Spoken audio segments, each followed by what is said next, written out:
बिस्मिल्लाहिर्रहमानिर्रहीम। अस्सलाम वालेकुम व्यूअर्स, क्या हाल है? उम्मीद है आप सब ठीक होंगे। स्क्रीन पे आपको मैक्रोनी नज़र आ रही है। आज हम आपके लिए लेके आए हैं वाइट सॉस चीज़ी पास्ता बनाने की रेसिपी, जिसके लिए हमने 2 प्याली मैक्रोनी ली है। 2 लीटर ही पानी लिया हमने, उसको गर्म करके उसमें हाफ़ टेबल स्पून नमक, 1 टेबल स्पून घी डाल दिए। जब हमारे पानी को अच्छे से उबाल आ गया तो उसमें मैंने डाले हैं 2 प्याली मैक्रोनी, जो कि 400 ग्राम के करीब बनती है। मैक्रोनी को हमने इतना कुक कर लेना है कि ये जो है सॉफ़्ट हो जाए। इसको ओवर कुक नहीं करना कि इसका बिल्कुल हलवा बन जाए। इसलिए आप जब भी मैक्रोनी को उबालें तो उसमें थोड़ा थोड़ा आहिस्ता से चम्मच चलाती रहें, ताकि ये आपस में चिपके भी नहीं और हमारी सारी मैक्रोनी जो है ना इक्वली उबल जाए। देखिए, मैक्रोनी ने हमारे अच्छी तरह कलर चेंज करना शुरू हो गया और ये हमारी उबल गई है। अब हम इसको कर रहे हैं स्ट्रेन आउट। सारी मैक्रोनी को स्ट्रेन आउट कर लिया है हमने। दूसरी कढ़ाई में मैंने लिए हैं 2 चम्मच बनास्पति के घी को हमने इतना गर्म कर लेना है कि इसका कच्चापन ख़त्म हो जाए। अब मैं डालूँगी इसमें 1 टीस्पून के बराबर गार्लिक पेस्ट को हमने इतना फ्राई करना है कि इसका कच्चापन दूर हो जाए, लेकिन हमने इसका कलर चेंज नहीं करना, क्योंकि हम बना रहे हैं वाइट सॉस मैक्रोनी, तो इसमें हमने किसी भी चीज़ का कलर चेंज नहीं करना। 1 प्याली डाल रही हूँ मैं इसमें पोटैटो पीसीज, जो कि मैंने एक मीडियम साइज़ का आलू लिया था, उसको बारीक बारीक स्लाइसेस में कट करके थोड़ा सा उबाल लिया था, ताकि आलू हमारे थोड़े से सॉफ्ट हो जाएं। आलू को फ्राई करने के बाद अब मैं डाल रही हूँ इसमें 1 प्याली मटरों को भी मैंने 2 उबाल दे लिए थे, क्योंकि मार्केट में नए मटर आए हुए हैं, तो ये जो है फ्राई होने से नहीं गलते। हमने इनको इतना उबाला है कि इनका क्रंचीपन ख़त्म नहीं किया, जस्ट इनको थोड़ा सा सॉफ्ट किया है। साथ ही मैं डाल रही हूँ इसमें 1 प्याली शिमला मिर्च की। तमाम सब्जियों की कटिंग जो है ना हमने एक ही शेप की है। आप भी कोशिश किया करें कि सब्जियों की कटिंग एक ही शेप की हो। अपनी वाइट सॉस पास्ता को थोड़ा सा स्पाइसी टच देने के लिए मैं इसमें डाल रही हूँ 2 सब्ज़ वाली मिर्चें, जिनको मैंने बारीक बारीक चॉप कर लिया था। ये तमाम चीज़ें डाल के 1 से 1.5 मिनट फ्राई कर लें चीज़ों को, लेकिन उनको इतना फ्राई करना है कि वो थोड़ी क्रंची रह जाए। उसी कढ़ाई में अब मैं डाल रही हूँ मज़ीद 2 चम्मच बनास्पति घी को हमने हल्का सा गर्म कर लेना है, और साथ ही मैं इसमें डालूँगी वाइट सॉस बनाने के लिए 2 चम्मच मैदे को भी हमने जस्ट 30 सेकंड या 40 सेकंड तक ही फ्राई करना है, जस्ट इसको सौथी करना है, इसका कलर चेंज हमने नहीं करना।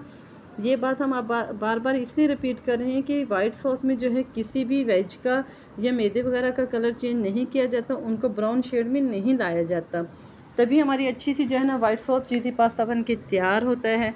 देखिए, मैदा जो है ना हमारा सौथी हो गया है। अब हम इसमें थोड़ा थोड़ा दूध डालेंगे।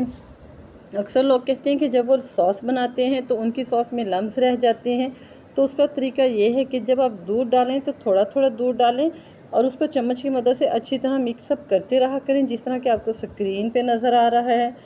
थोड़ा सा हमने इसमें मज़ीद दूध डाला है और इसको तेज़ी से चम्मच चलाते हुए हम इसको मिक्स कर रहे हैं। इसके बावजूद अगर आपकी सॉस में लम्स बन जाते हैं तो उसके लिए भी परेशान होने की कोई ज़रूरत नहीं है। आप हैंड बीटर से या ब्लेंडर जग में इसको शिफ्ट करें और एक दफ़ा अच्छी तरह बीट कर लें, तो आपकी सॉस जो है ना बिल्कुल क्रीमी सी बन जाएगी। लेकिन हमारी सॉस जो है चम्मच बनाने से ही बिल्कुल इसके लम्स ख़त्म हो गए हैं। अब मैं इसमें इकट्ठा ही 1 गिलास भर के दूध का डाल रही हूँ और इसे चम्मच की मदद से आपस में मिक्स कर लूँगी। देखिएगा कितनी ज़बरदस्त क्रीमी सी हमारी सॉस बन के तैयार हो जाएगी। फ्लेम को आपने हमेशा लो टू मीडियम ही रखना है, हाई फ्लेम पे सॉस को बिल्कुल भी नहीं पकाना, और चम्मच को आपने मुसलसल चलाते रहना है। सॉस हमारी बिल्कुल रेडी हो गई है क्रीमी सी। अब डाल रही हूँ मैं इसमें 1 टेबल स्पून के बराबर रेड चिली फ्लेक्स। साथ ही मैं इसमें डालूँगी 1 table spoon black pepper powder, ताकि हमारी सॉस में थोड़ी स्पाइसेस भी हों।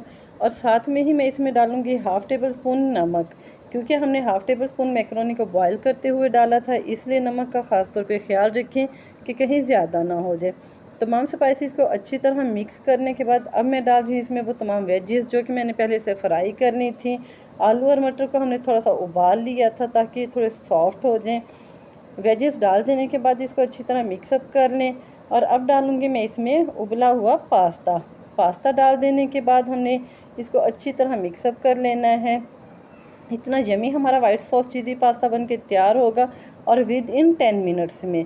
कि जब आप इस रेसिपी को एक दफ़ा ट्राई करेंगे तो आप बार बार इसको ट्राई करेंगे, क्योंकि ये बहुत कम टाइम में और बहुत मज़े का बन के तैयार होता है। वाइट सॉस पास्ता होने के साथ साथ थोड़ा सा स्पाइसी भी होता है, क्योंकि हमने जो इसमें 2 ग्रीन चिली डाली है ना, उससे इसका बड़ा ज़बरदस्त सा फ्लेवर आता है।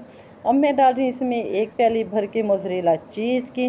जिसको मैंने बारीक बारीक कट कर लिया था। चीज़ डाल देने के बाद हम इसको कर देंगे कवर 5 to 6 मिनट के लिए और फ्लेम को बिल्कुल मीडियम या दम वाले फ्लेम पर ले आएंगे।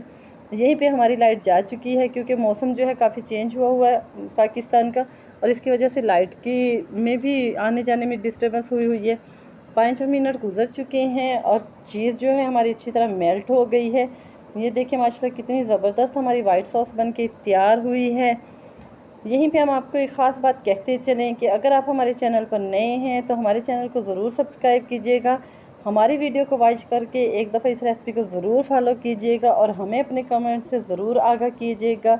वीडियो को लाइक कीजिएगा, कमेंट्स बॉक्स में अपने कमेंट से हमें ज़रूर आगाह करते रहा करें। आपका हर एक कमेंट हमारे लिए बहुत अहमियत रखता है।